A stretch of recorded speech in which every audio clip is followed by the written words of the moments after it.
guys, here come the Dollies. They got fresh sinkers, hot coffee, and the sweetest smile.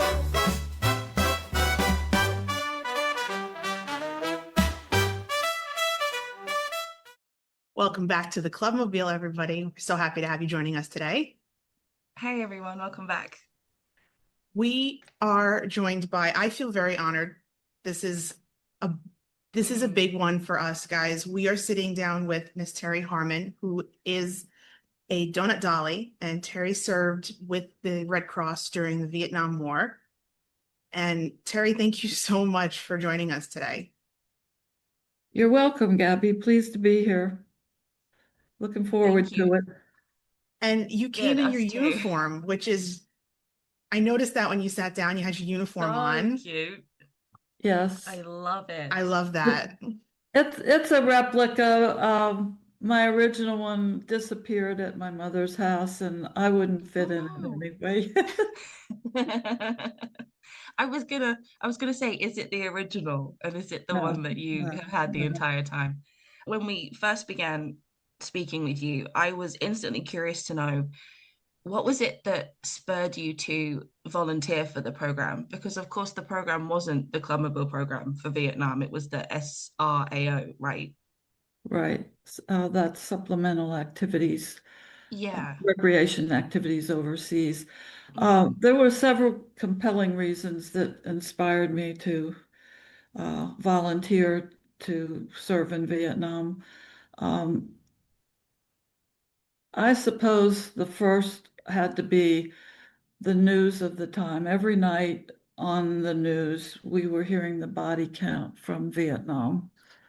So that was a concern because it was my friends and students that I went to school with who were facing the draft and possibly being sent to Vietnam. And I served in 1970, 71, which was after Tet, and uh, generals and other people had said this is a war that's not going to be won, and yet we were still sending lots of troops over there. So it was a big concern. It was front and foremost on many Americans' minds, including mine at the time. I actually lost three people I grew up with and went to school with in Vietnam by the time I had graduated from college. And I lost one college friend in Vietnam by that time as well. Most of the donut, or a good majority of the Donut Dollies were also very inspired. It's one of the things we have in common. We were very inspired by President John F. Kennedy's 1961 inaugural speech when he ask not what your country can do for you, ask what you can do for your country. So that was on my mind and many of our minds as well at the time. And then I also had a personal driving inspiration for serving, and that was that of my mother's. My mother was a woman Air Force service pilot in World War II, and that's how she found a way to serve her country during that war. And I viewed Vietnam as my war. And when I read this article about another recent college graduate who was volunteering in Vietnam on this program, I thought I'd like to apply and see if I get accepted for that. So those were the reasons that caused me to sign up. I was looking for a way to serve and support the troops, and found that this program looked like it would answer the question. So I think it was for the same reasons as in World War II, to serve your country and the pull of patriotism. Yeah, so definitely, I think you will find in talking to our group that we were all very patriotic. No matter how we felt about the war, we were there to support the troops in our country. Yeah. Right. Right. Yeah. Was it a very rigorous process to interview and join the SRAO? Because I know that during World War II, there were very strict guidelines for women to join the Red Cross and become Clubmobile Girls. There was an age bracket. Was there a very strict kind of list of boxes you had to tick? I would say yes, definitely, though I wasn't too aware or concerned about that. Mhm. We had to be college graduates, and the idea of that was that that would make us generally a few years older than the average age of the troops. Um, so we were all 21, mostly 21 and above. Mm. Um, we had to have an outgoing personality, which I don't really feel that I had. And yeah, I the main there were strict regular, things that they were looking for, but mostly it was the college graduate, the age that they wanted you to be, and they wanted a variety of backgrounds. Uh, we all had a there were a lot of different majors represented because we went over there and we developed these programs that enabled us to interact and visit with the troops, and so we by having a variety of backgrounds we were able to bring a diverse background of interest to those programs. Right.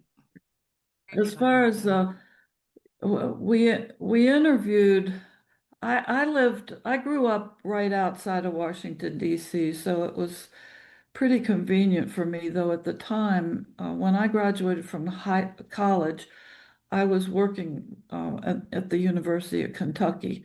So at some point, I had to go up to Washington, D.C. for an interview. Mm. And we had to pass a medical exam. We had to be in very good health.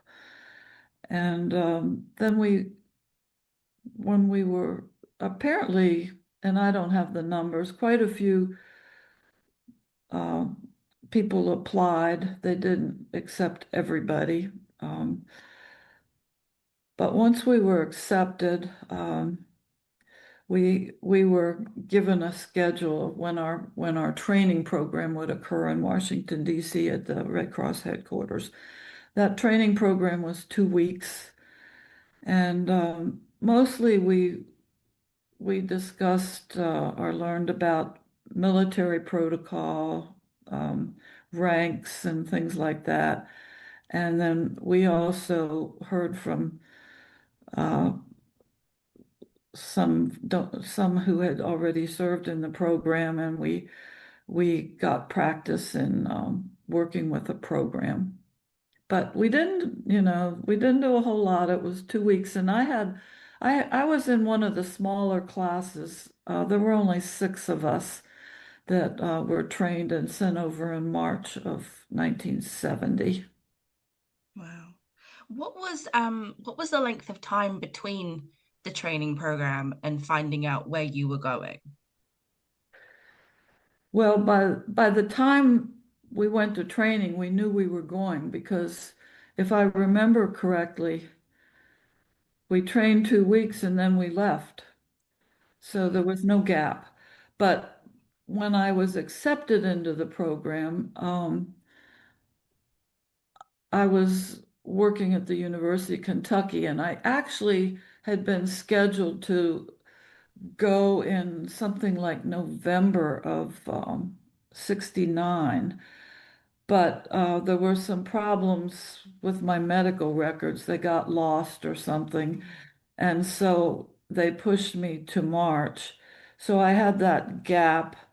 So I was at home, living at home, and I worked a temporary job at that time. And, Mm. uh, you know, Just waited, just the waited whole for my waiting game. waited for my opportunity. I was very excited to and looking forward to the Yeah. opportunity. Yeah. What kinds of things would you do within the program? What kind of like tasks and duties did you guys have? Obviously, it wasn't handing out donuts, because it was a different sort of program. What kind of things would you do to entertain the troops, and what was recommended of you to do with them? Well, this was a mobile program designed to fill in. The military and the Red Cross actually, as you're probably familiar with, have recreation programs and centers in more established areas, but the Vietnam War was kind of fluid. The location of the troops moved around a lot in the country. And so this program was set up with a few recreation centers, but basically to be mobile. And the mobility was coordinated with the military. Um, I happened to be assigned at Cameron Air Base for 5 months and then out of Da Nang for 7 months. And both of those locations had recreation centers in conjunction with them. So my first assignment was Cameron Air Base, and we would work maybe one in every 10 days or so in the rec center. And we always worked in pairs, so there would be two of us at the rec center. And I believe that unit was eight, what the troops called Donut Dollies. And the other six of us would be mobile for a particular day. And like I said, the mobility was by chopper. It was coordinated with the military, so they tried to send us in locations that they did not expect any trouble at during the day when we were there. And from from Cameron Air Base, we would fly to Nha Trang, which was a beautiful location along a beautiful beach. We'd fly out to the Central Highlands. Dalat as a place I remember. And then we would go all the way out on an overnight to Pleiku and Bamituit, uh, which was along the Cambodian border. And we had Army and Special Forces out there that we would develop these programs and visit. And working in the rec center, of course, what the rec centers had as far as equipment varied, but at Cameron, we had a pool table and foosball, a lot of tables for the men to come in and they like to come in and play cards. But one of the things that I remember most, because I never caught on to the game of pinochle, so Mm. I used to watch and play. But one of the things I recall doing most in the rec center was just listening. There were a few people who would come in on a regular basis and just want to unload, and they needed someone to listen to. And so that was really important. And of course, having a smiling attitude was always important, upbeat. So Mm. as far as the mobile program goes, we would develop these programs, and we would use, basically we didn't have a lot of fancy equipment or materials or resources. So we used cardboard and a lot of ingenuity to develop our programs. Um, we put them together. The one I remember most doing myself was based on baseball, and I had contacted Major League Baseball in the United States, and they had sent me some photos of some of the more well-known players, and they sent me a baseball cap from every major league team that I used when I had someone come up from the group that we were programming to, and they could pick what hat they wanted to wear for what we were going to do. And the programs usually involved asking questions, and we divide the group into usually halves and have them compete against each other. But we would fly out in a helicopter. We would make, I would say, 5 or 6 stops a day, which one of them would include lunch, where we usually served lunch on the mess chow line. And the helicopter would drop us off with our big canvas program bag. And then the helicopter would leave. So we would just be out there on the fire base with the troops in our little blue uniform. And the reason the helicopters would leave because they were obvious targets. We would spend about an hour programming, and the helicopter would come back and pick us up. The program was a way, because we never knew if we were going to see 5 men or 200. It was a way for us to interact with whatever group we were visiting in an hour, and give the men an idea or a feeling that they kind of had a little bit of a personal interaction with us, with this question and answer back and forth. Some Donut Dollies could play the guitar. That was not me. We also had a few magic tricks we might do. Just lots of things, a few jokes. We always started our program out with hi, and we always flew as well in pairs. Hi, I'm Terry from Silver Spring, Maryland, and of course we'd get a big cheer from the men. They were always so glad to see us and so welcoming. I was Once I signed up for this program, I started wondering, why did I do this? Because the last thing I like to do is get in front of a bunch of people, but Right. the troops made it really easy. So after the first program, that was no longer a worry. But I kind of sum up what we did there as Bob Hope on a dime. We used all our personality and ingenuity and ideas to hopefully have a meaningful visit with whoever we were dropped down from the sky to visit with. Sounds like such It, an amazing experience, especially the chopper. That would have yeah. actually frightened me, I think. I would have been scared of getting in that. I'm a Yeah, and comfortable we flyer. we flew in mostly we flew in Hueys. Wow. But I did fly in a Loach a few times, and sometimes the CH-46, and one time one of those big, I think it's a CH-53. Um, but yeah, we flew. We actually, I think the Red Cross, they kept records of our runs, and I think we flew over the almost 7 years of the program. I think we flew over 2 million miles. Wow. Wow. Yeah, and I Wow. forget how many hundreds of thousands of troops we were calculated to have visited.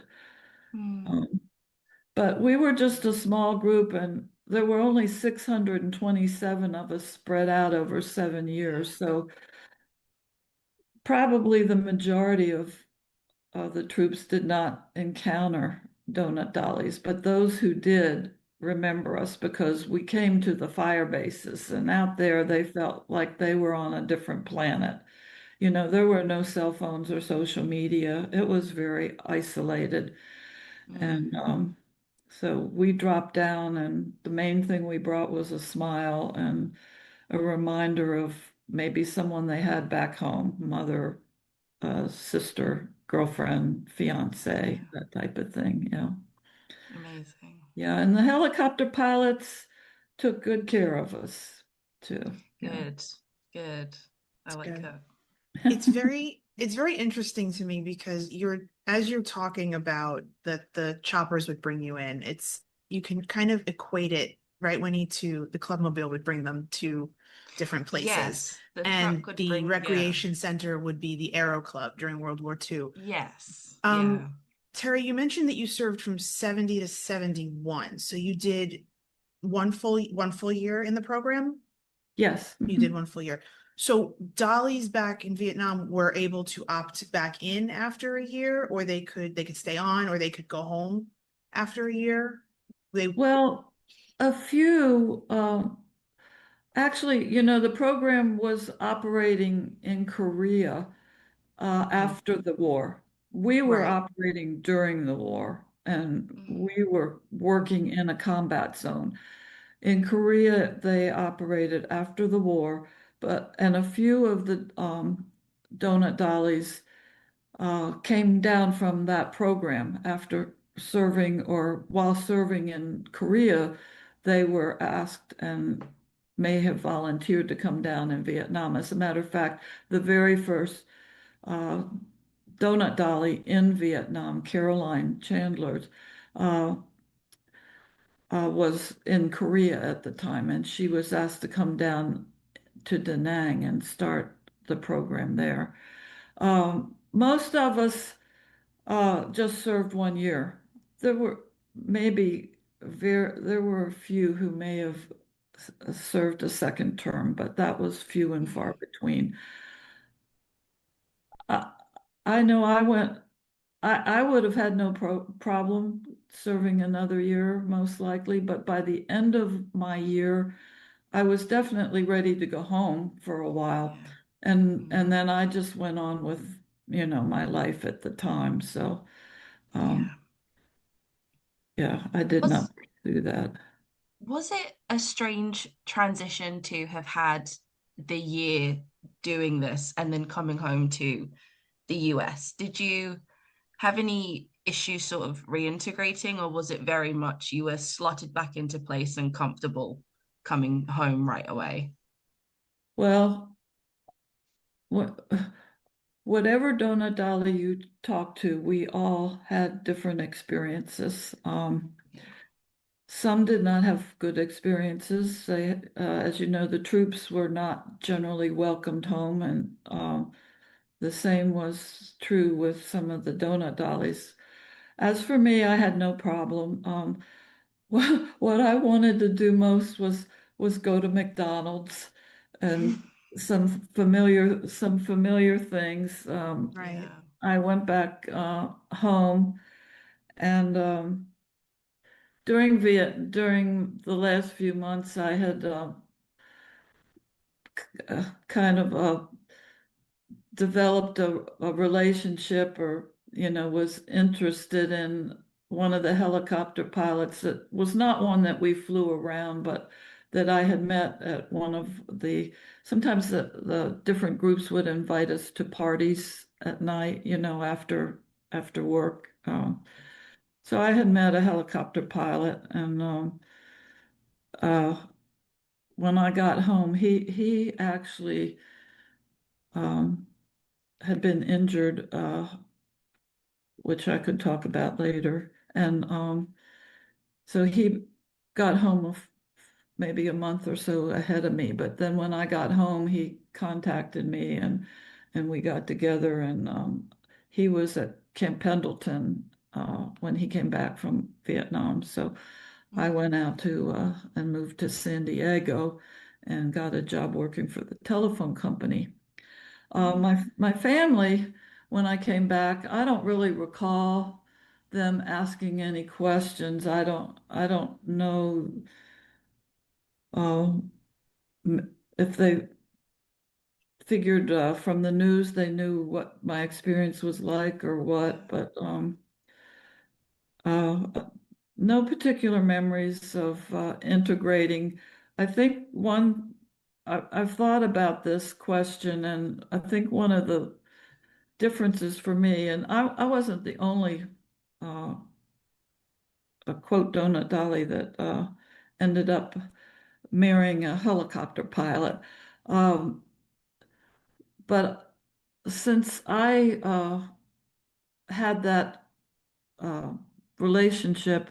When I came home, the people that I was socializing with in California when I lived in San Diego were his friends and other Marines. So my my social circle remained with the military.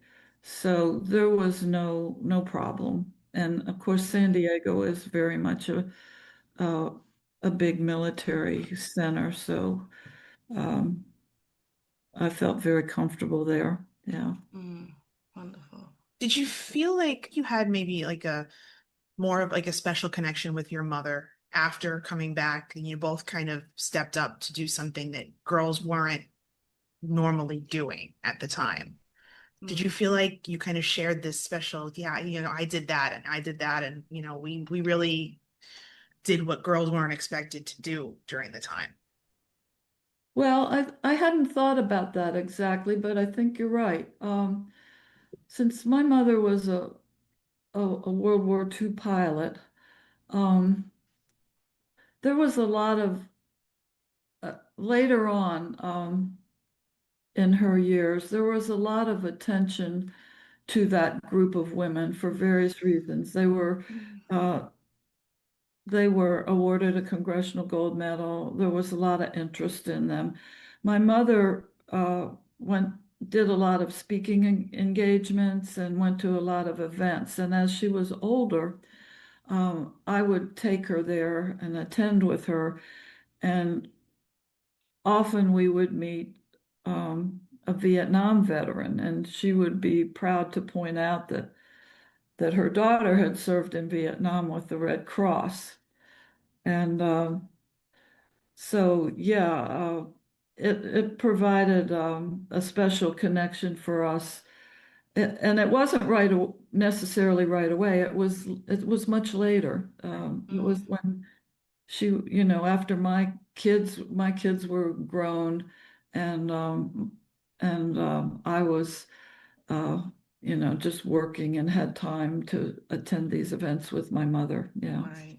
yeah, yeah. And one of the events I went to, I recall meeting this one Vietnam veteran, and he said, I did not come across or meet any donut dollies when I was in Vietnam, but it did me good just to know you were there.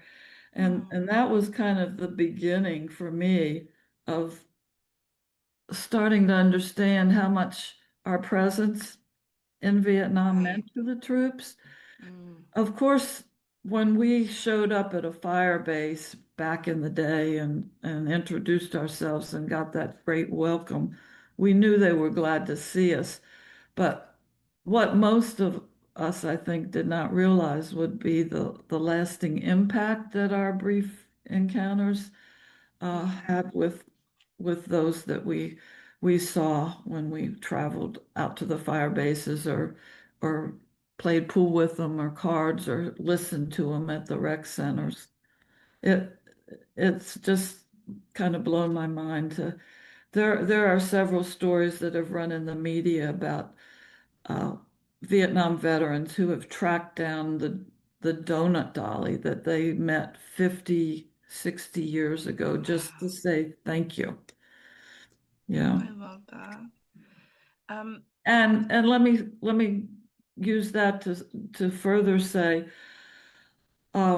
there's a current effort in Congress that came from Vietnam veterans to recognize specifically the Vietnam Donut Dollies service in a war zone in Vietnam with a Congressional Gold Medal. So that is in Congress currently. and That's it's well It deserved. has quite a ways to go, but that also came from our troops. Well, Yeah. That's incredibly sweet. I really like that. do. And Yeah. we're more than happy to, of course, champion any Oh, kind of cause absolutely. like that. We're more than happy to keep pushing along and helping you guys push that along. That's good to hear because actually I'm the self-appointed advocacy coordinator for our group. Since Oh, put us I'm in in. Delaware now, but growing up in the DC area, I kind of understand how Congress works and I'm not so Yeah, intimidated by them. And yeah. so and and and I should also mention that I'm working hand in hand with Vietnam Veterans of America. And I was just in there about a week ago, and I wanted to meet. There had been some personnel changes, so I wanted to meet some of the people I would be working with, and it so happened Mm, as well that the governing board of VVA was in town, so I got to meet the president of Vietnam Veterans of America and other wow. members of the board who I'd been wanting to meet. And during that meeting, the discussion came up about an honorary membership. And the other Donut Dollies don't know that this right now, but I'm about to send an email out to everyone that the Vietnam Veterans of America want to honor us with an honorary membership in their organization. Amazing. So well deserved. Yeah. Absolutely so well So deserved. deserved. Yeah, I mean, when you that's so think wonderful. about it, and we try to remind our viewers and our listeners all the time that whether it was Vietnam, World War II, the women who served with the Red Cross, who picked up their lives and went into active war zones, were civilians. They were not Yeah. obligated to do this, Yes. and they made a Mm, conscious choice. And I think that to me, that's one of the most incredible things a person can do. You weren't yeah, drafted, there was no conscription. You just decided, I have to go. Right. And like yeah, I said, the war was first and foremost on many people's minds at that Yeah. time. It was the news Mm-hmm. of the day. And it was my contemporaries that were going over there and putting their lives on the line, yeah, for our Yeah. country, you know. did any of your fellow friend group of other women, did they also join the Red Cross with you, or was it just you from your circle of friends in terms of female friends? It was just me. Just you? Uh-huh. Wow. That Yeah. makes it even more admirable because you're Yeah. not going along with someone. You have made the conscious decision to do it yourself. Yeah.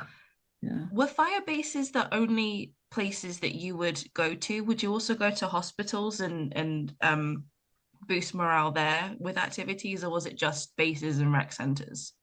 Um, the hospitals were not part of our mission, our normal Right. job.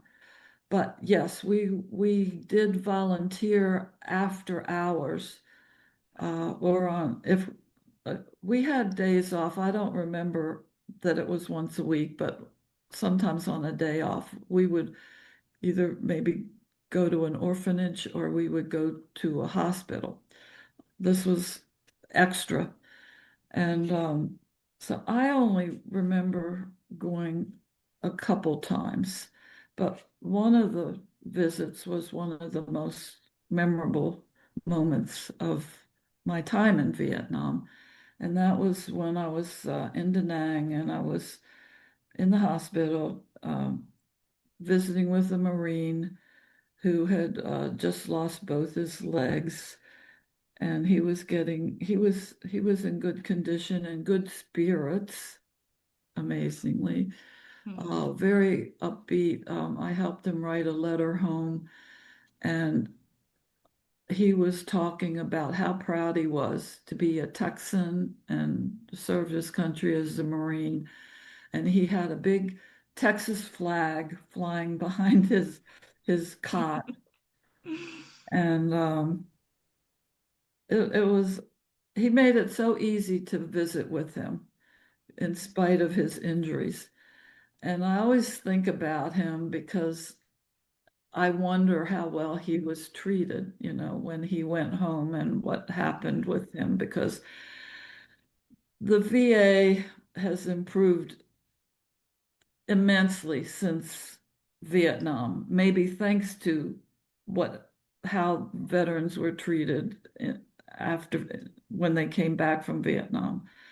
So not just the VA hospitals, but also treatment from the public and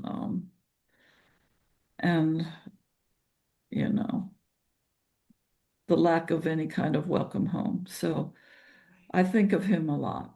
Yeah, but yeah, I made maybe two visits or three to the hospitals. Yeah, and again, it was in your own time. It wasn't Yeah. something you had to do. It was something you chose to do. So again, Well, when we just were asked to go to a hospital, I think we tried to find a way to do it, you know. yeah, right. Now there were other Red Cross people assigned in Vietnam, and they were more specifically the traditional Red Cross workers that would go to the hospitals and help help our troops, contact home and see how things were there and that type of thing. And uh, so that was why visiting hospitals was more or less an extra for us. Yeah. One question that just popped into my mind that we never actually wrote down. Where would you guys sleep? Would you have tents or was there some kind of like billeted situation? Well, like I said, our experiences were all different. I believe I have, in working on this Congressional Gold Medal effort, I've gotten to know and hear from a lot of other donut dollies because we only really knew the ones that we worked with. So I would say in Vietnam, I may have only met 25 or 30 at the most, donut dollies. Yeah. But yeah, I think there were some situations where, especially the ones who were there early on, uh, were housed in a tent. Um, my first housing at Cameron Air Base was in a Quonset hut, which Yeah. was a solid structure with a curved roof, Mm.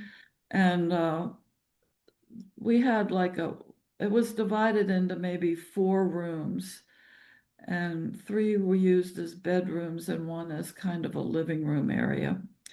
And in the bedroom I had, there were 2 bunk beds, and there were 2 of us in that room. Penny Evans, who I trained with, actually was on the first assignment with me as well, and we were in the bunk together and did a lot of programming together out of Cameron. Um, and so that was nice enough. And then when I was transferred to Da Nang, um, the first place we were housed in was a 2-story wooden structure uh, where nurses were also living.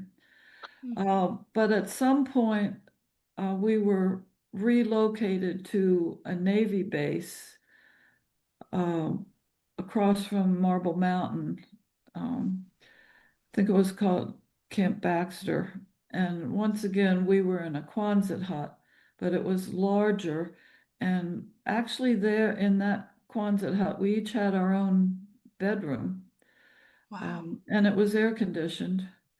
Oh, So lovely. I can't complain about my Right. accommodations Right. in Right. Vietnam. I They wasn't were ex just, wasn't expecting the air conditioning to come up. I wasn't yeah, expecting Yeah. that. I thought they'd leave you to sweat. I'm pretty sure it was air conditioned. I don't remember getting too hot. Yeah, no.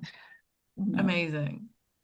Um, to to wrap up, what is one thing you wished people knew or want them to know about the women that served alongside you as a dolly? Well, I think that we were fun-loving, patriotic, that we volunteered, that we were among the first women, along with journalists, to serve our country in a war zone as civilians. And how much morale, how much it meant to have our presence in Vietnam, how much it meant to the troops. Morale boosting is a very key part of uh, winning a war or fighting a battle.